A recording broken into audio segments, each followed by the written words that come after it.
um prato reconfortante, cheio de sabor e que com alguns truques a gente faz em meia hora em uma panela só. Oi gente, sejam muito bem-vindos a mais um vídeo do canal Cozinha Sem Chefe. Eu sou Clarissa e hoje eu trouxe uma receita diferente, que é de uma culinária que eu nunca trouxe aqui no canal, que é um prato vietnamita.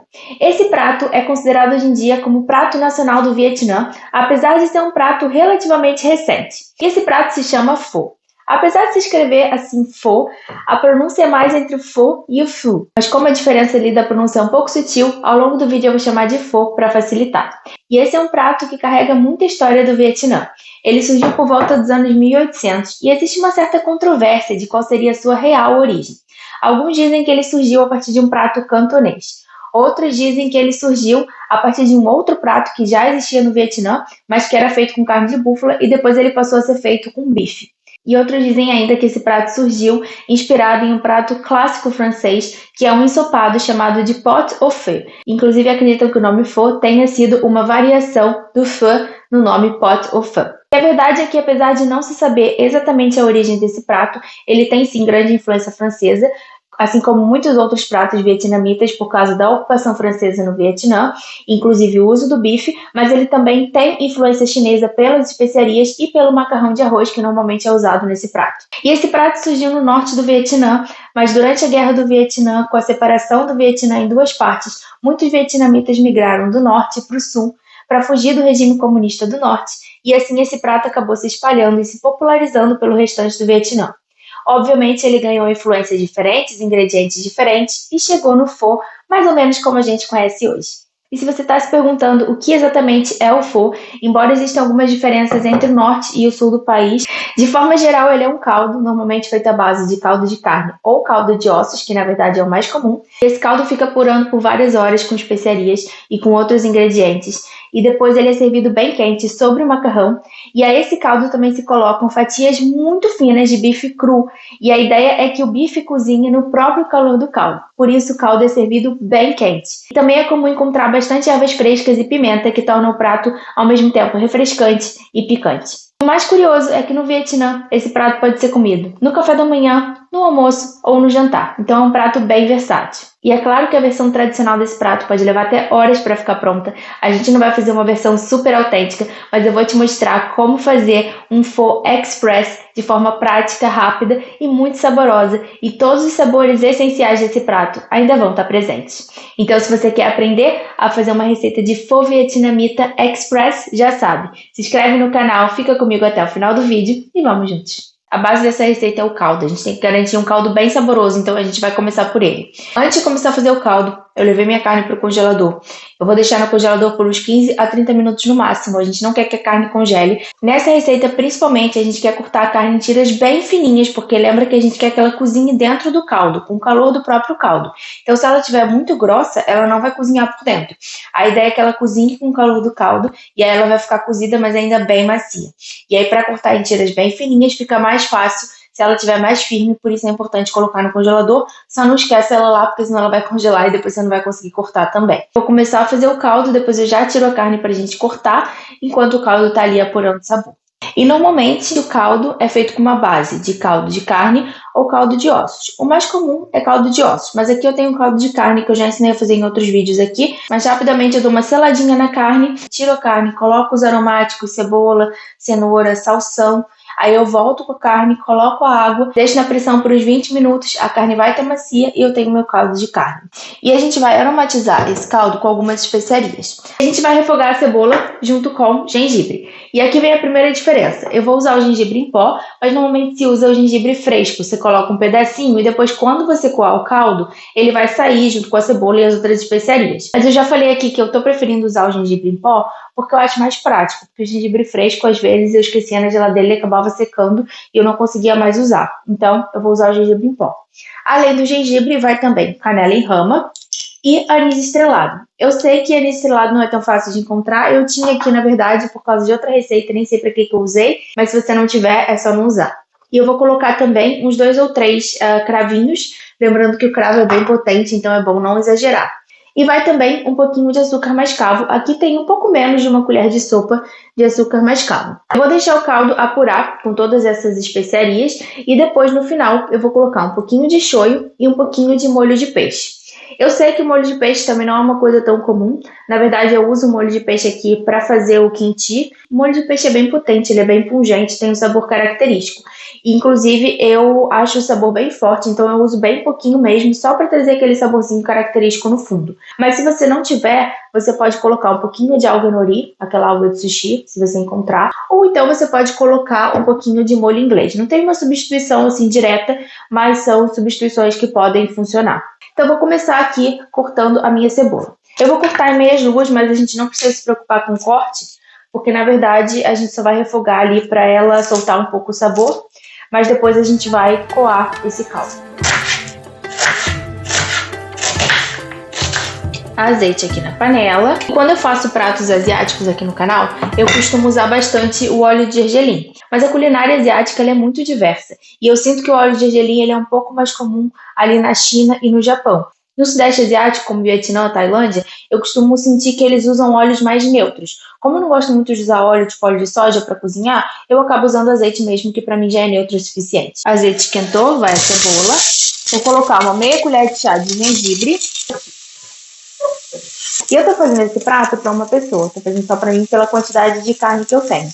Então aqui eu já coloquei a quantidade de caldo pensando nisso, lembrando que ele ainda vai evaporar um pouquinho, a gente vai colocar um pouquinho de shoyu e um pouquinho de molho de peixe, mas vai ser bem pouquinho, então não vai aumentar muito o volume, mas aqui ainda vai entrar o macarrão depois na tigela. Então aqui tem os 400 ml de caldo, e você pode facilmente fazer mais ou menos, aumentando a quantidade de caldo, o macarrão, e aí os temperos você ajusta conforme o seu gosto, porque também não tem uma quantidade certa. A cebola já dourou, vou colocar o caldo. Vai a canela, o anis estrelado e 3 cravinhos. E eu vou colocar também o açúcar mascavo. Assim que ferver, eu vou abaixar o fogo e deixar ele cozinhar em fogo baixo por uns 10 a 15 minutos para ele apurar o sabor. Quando passar esse tempo, eu vou coar e vou voltar com ele para a panela, porque eu vou cozinhar o macarrão no próprio caldo. Essa também não é a forma mais tradicional de fazer e eu também não vou usar o macarrão mais tradicional, mas a gente já vai falar disso. Enquanto o caldo está aqui apurando o sabor, eu vou aproveitar e já vou pegar minha carne no congelador para a gente cortar.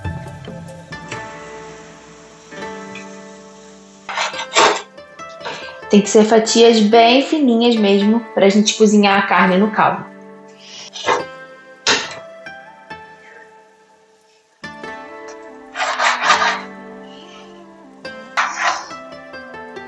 E eu nem falei a carne que eu tô usando, né, gente? Nossa, eu sou ótima. Mas é porque eu assumi que vocês já viram vídeo de enroladinha de carne e de bife bulgogi, então ia saber do que eu tô falando. Eu tive a ideia de gravar esse vídeo, na verdade, quando eu tava gravando a receita de bife bulgogi, que já vai ter ido ao ar quando esse vídeo for ao ar, porque eu tava cortando a carne e sobrou um pedacinho de carne. Essa carne aqui é a maminha, que eu tinha comprado uma peça maior, e aí eu fui usando para essas outras receitas, mas você também pode usar alcatra ou peito de boi, então você pode usar uma outra carne que você preferir. Enquanto o caldo termina de apurar o sabor, vamos falar dos toppings do nosso forno. Os toppings é o que vai por cima, né? O que a gente vai colocar para acompanhar esse caldo. E é comum usar ervas frescas, então aqui eu tenho coentro e um pouquinho de hortelã. E eu vou colocar também broto de feijão. E para trazer uma picância, eu vou colocar uma pimenta. Você pode usar a pimenta que você quiser, você pode usar jalapeno. Eu vou usar essa pimenta aqui, você pode tirar as sementes ou não, dependendo do quão picante você quiser. Mas eu vou cortar ao meio, tirar as sementes e vou cortar em meias luas, porque eu quero picante, mas não quero também que roube todo o sabor ali do caldo.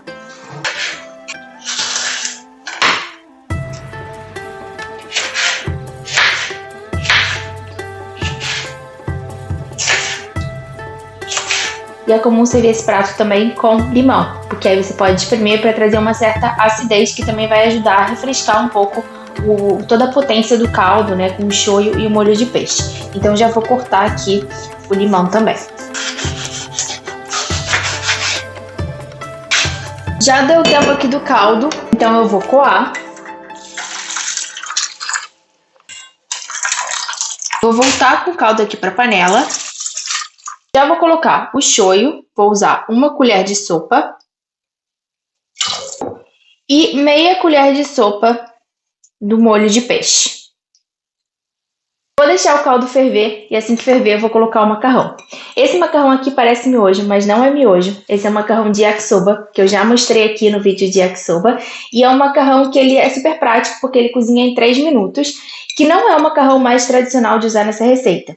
Normalmente no Pho, eles usam um macarrão de arroz, que não é, que ao invés de a gente colocar na água fervendo, a gente coloca só uma água bem quente por cima do macarrão e deixa de uns 3 a 8 minutos, dependendo da espessura do macarrão, até ele ficar macio.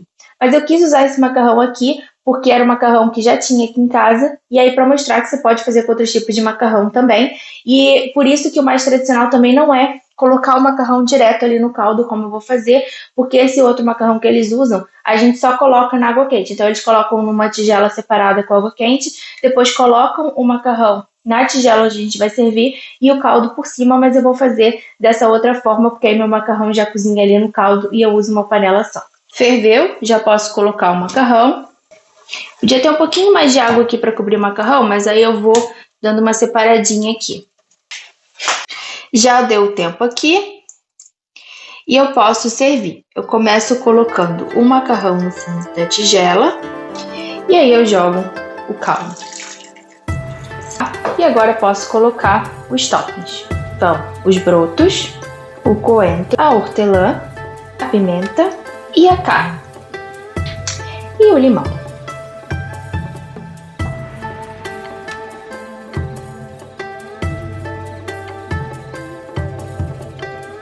E deu pra ver aí como a carne já cozinhou só em contato com o calor do caldo? Eu sei que colocar a carne crua direto no caldo pode parecer um pouco estranho para algumas pessoas, mas pode confiar, eu não sou fã de carne crua e nem de carne muito mal passada. O próprio calor do caldo cozinha, mas para isso você realmente tem que cortar o bife fininho e o caldo tem que estar bem quente. Se você não quiser comer tudo de uma vez, você pode manter uma parte do caldo separada bem quente, e aí conforme você for comendo o caldo que está aqui, você vai repondo com mais caldo que tem que estar bem quente, e aí você vai colocando o restante da carne que ela vai cozinhando ali com o calor do caldo. E como esse prato tem tantos elementos sólidos quanto o caldo, normalmente ele é servido com 2 tipos de talher. O hashi, para comer os elementos sólidos, e depois a colher, para a gente comer o caldo. Essa colher não é a mais tradicional, o tradicional é usar uma colher de madeira, mas como eu não tinha, eu coloquei essa colher aqui. E quando você chega no final que sobra só aquele restinho de caldo no fundo, também é comum virar a tigela direto na boca para comer aquele restinho de caldo. Espero que vocês tenham gostado dessa receita, que é super diferente, super saborosa. Eu sei que eu modifiquei alguns ingredientes da receita original, mas meu objetivo aqui é que isso inspire vocês, para que vocês sejam capazes de olhar para uma receita e ver que vocês conseguem usar o que vocês têm em casa, ainda mantendo a essência de sabores. Quando fizerem a receita, me marquem lá no Instagram. E é isso, beijo e até o próximo vídeo.